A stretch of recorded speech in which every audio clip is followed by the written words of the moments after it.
सरकार बहुत कुछ देती है जिसमें गरीब भी पाते हैं, कुछ कम गरीब हैं वो भी पाते हैं, कुछ अमीर भी ले लेते हैं, लेकिन गरीबी जहां की तहां है। क्यों? घर घर में सुमत नहीं है,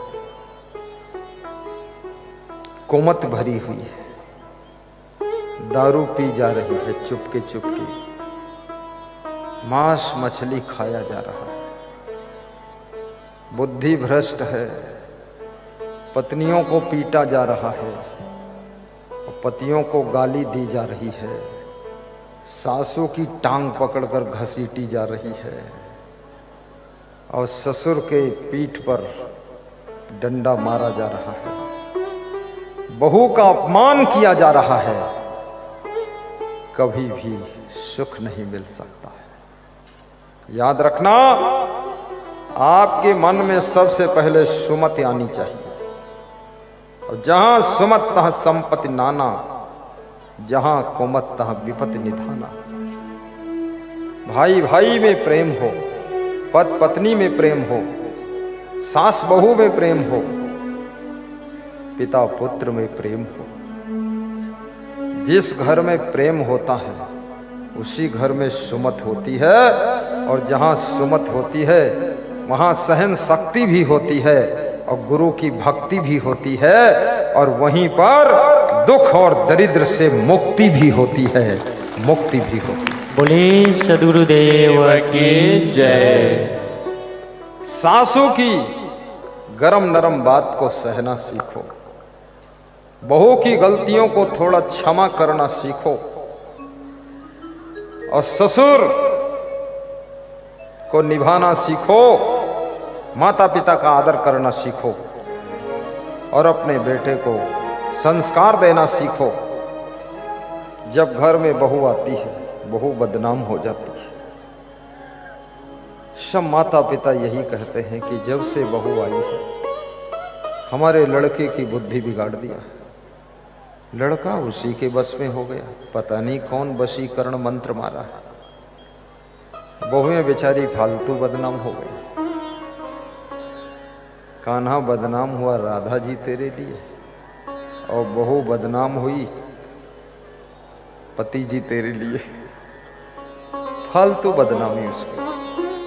अगर पति के पास में जरा भी विवेक होता तो उसको ये सोचना चाहिए कि जो उसकी पत्नी है मायका छोड़कर यहाँ आई है, लेकिन रोज अपने माता पिता को फोन लगाकर हाल चाल कुशल मंगल लेती है, और तुम इतने मूर्ख हो कि घर ही में माता पिता रहते उनसे मुंह फुलाए रहते, बात ही नहीं करते हो।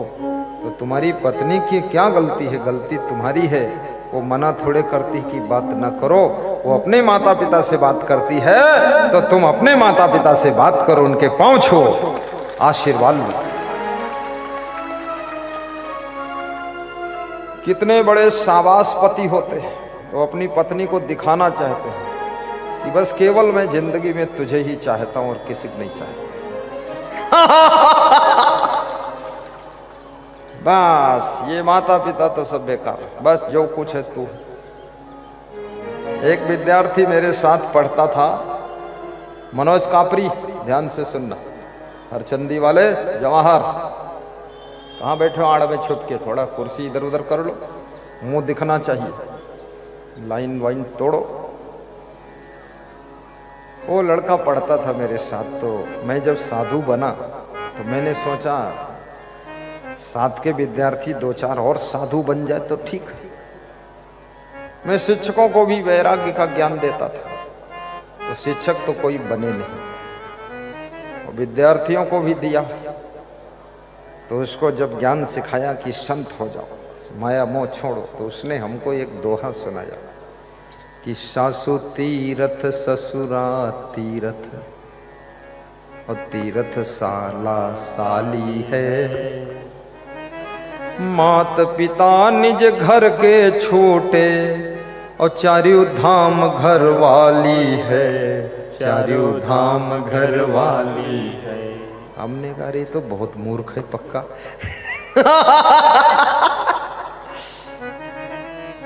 उसके बाद आज 35 साल हो गए उससे मेरी भेंट नहीं हुई। ऐसे मूर्खों से मिलने की जरूरत नहीं। वो चारों धाम बता रहा घरवाली। ये बैजनाथ धाम तेरी घरवाली है? रामेश्वर नाथ, बैजनाथ, केदारनाथ तेरी घरवाली है? अरे मूर्खनाथ, ये फालतू बात मत कर। घरवाली तो घरवाली है। चारों धाम है। चारों धाम अलग है, घरवाली अलग है। कहाँ उसमें तुम घुसेड़ रहे चारों धाम। उसके बाद उनके बड़े भाई मिले तो हमने कहा क्या हाल है उनका? तो बोले चारों धाम में पड़े सड़ रहे। हमने कहा चारों धाम सड़ जाते क्या लोग? बोले हाँ, उनका जिंदगी तो बर्बाद ही गई। बूढ़े हो गए। तमगन बूढ़े क्यों हो गए? बोले ज्यादा डबल गृहस्थी कर ली। डबल गृहस्थी, दुई दुई पत्नी लाई। वो चारों धाम 8 धाम बना दे।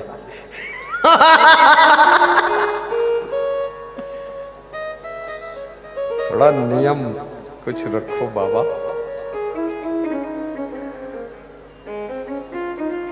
माता पिता का सदैव आदर कीजिए। जिस समय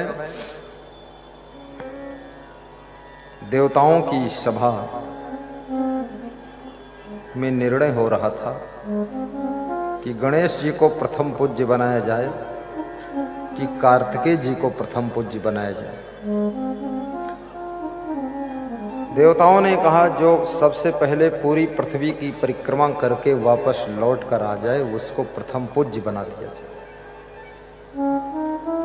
कार्तिकेय जी अपने वाहन पर सवार हुए चल पड़े पूरी पृथ्वी की परिक्रमा करने के लिए, और गणेश जी अपने वाहन पर सवार हुए। गणेश का वाहन तो आप जानते चूहा है, और चूहा ज़्यादा स्पीड नहीं पकड़ता है। और गणेश को तो आपने देखा ज़्यादा ही तंदुरुस्त है, तो उनके वजन से चूहा और दब के चले, पहले ही गिर लगे। तो इसलिए चूहा को मारना नहीं चाहिए, क्योंकि चूहा गणेश का वाहन है। गणेश प्रथम पूज्य है। मैंने भक्तों से कहा चूहे को मत मारना, गणेश जी का वाहन है, अन्यथा गणेश जी नाराज होंगे। तो एक भगत बोला कि गणेश जी को अपना वाहन भी कंट्रोल में रखना चाहिए। हमारे खेत में फसल खाता है, घर में भी अनाज खाता है, तो अपना वाहन भाई अपने गैरेज में खड़ा करें, यहाँ हमारे घर में क्यों घुसेड़।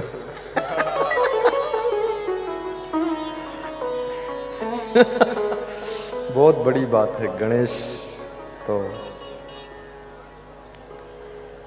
गणेश जी रोने लगे कि मेरा वाहन स्पीड नहीं पकड़ता, मैं कैसे जाऊं, पृथ्वी की परिक्रमा करके पहले वापस लौट कर नहीं आ सकता। तो नारद जी ने गणेश के आंसू पोंछे और कहा गणेश रो मत, पूरी पृथ्वी माता पिता से भरी हुई है, तुम पृथ्वी का चक्कर लगाओ ही मत। तुम केवल अपने माता पिता का 7 परिक्रमा करके पांव छूकर हाथ जोड़कर बैठो, सब बात बन जाए। गणेश जी माता पिता के 7 परिक्रमा करके हाथ जोड़कर ध्यान में बैठ गए पांव छूकर। जब देवताओं की मीटिंग हुई कि कौन चक्कर लगा कर आया, बोले वो कार्तिक चक्कर लगा के आ गया, लेकिन ये गणेश तो गया ही नहीं चक्कर लगाने। तो नारद जी ने उठ करके निर्णय लिया कि कार्तिक जी ने पूरी पृथ्वी का चक्कर तो लगाया, लेकिन अपने माता पिता का चक्कर नहीं लगा सके। और गणेश जी ने अपने माता पिता का 7 चक्कर लगाकर पांव छूकर बैठ गया। जिसने माता पिता को पहचान लिया, सम्मान कर दिया, वो प्रथम पूज्य होगा। ये पृथ्वी घूमने वाला प्रथम पूज्य नहीं होगा।